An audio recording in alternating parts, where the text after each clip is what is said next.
SBR Videos is sponsored by Sports Cash System. Click on the link below for more information. Wade, his hard pass, Conley shoots, he scores! Nazem Kadri at the end of the Toronto. Hi, and welcome to Where's the Action? I'm your host, Ross Benjamin. I will be previewing tonight's NHL game between the Toronto Maple Leafs and the Minnesota Wild that takes place at the Xcel Energy Center in St. Paul, Minnesota, with face-off time coming at 7:35 p.m. Eastern Time.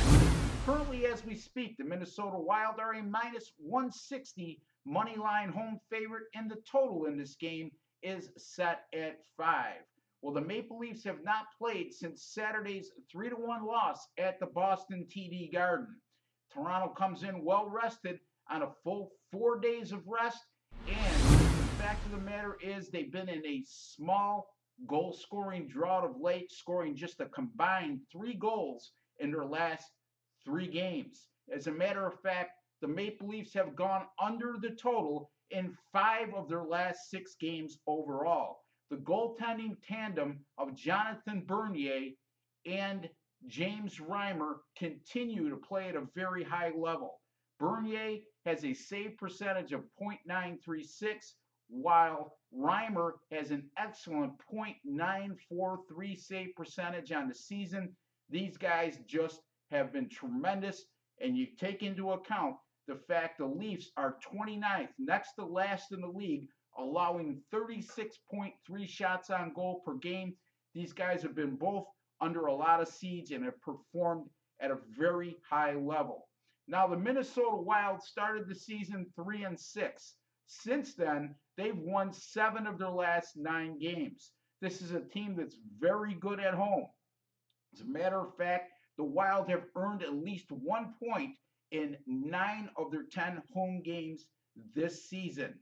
Minnesota also is a well-rested team, as they haven't played since last Saturday. And this is a team that when you game plan for, there's one thing that really stands out, folks.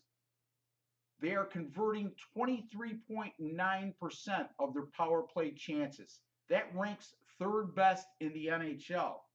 However, they're just 18th in the NHL, scoring an average of just 2.6 goals per game.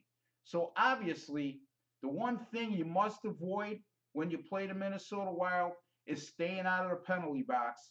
And the bottom line is, you just don't want to give them opportunities on the power play, because right now that seems to be where they're thriving and where they can hurt you the most. Now, in assessing this game, I'm going to lean on an NHL totals angle for my selection. It goes like this: when you have a road team that's playing their 2nd game in 5 days, like Toronto is, and they have a money line winning percentage of .600 to .700, and they're facing an opponent like the Minnesota Wild, who has a better than 500 money line winning percentage on the season. 62 of those 89 games have gone under the total since the beginning of the 2009-2010 season. That's good for 69.7% toward the under. Once again, I'll repeat it quickly: a road team playing their 2nd game in 5 days, money line winning percentage of .600 to .700 versus an opponent with a money line winning percentage of better than 500. 62 of those 89 games, 69.7% has gone under the total since the start of the 2009-2010 season. I'm taking Toronto, Minnesota under the total of 5 tonight as my free selection in the NHL. My name's Ross Benjamin. You've been watching Where's the Action? Thank you for joining me. I'd like to wish each and every one of you all the very best. Wade, his hard pass, Conley shoots, he scores!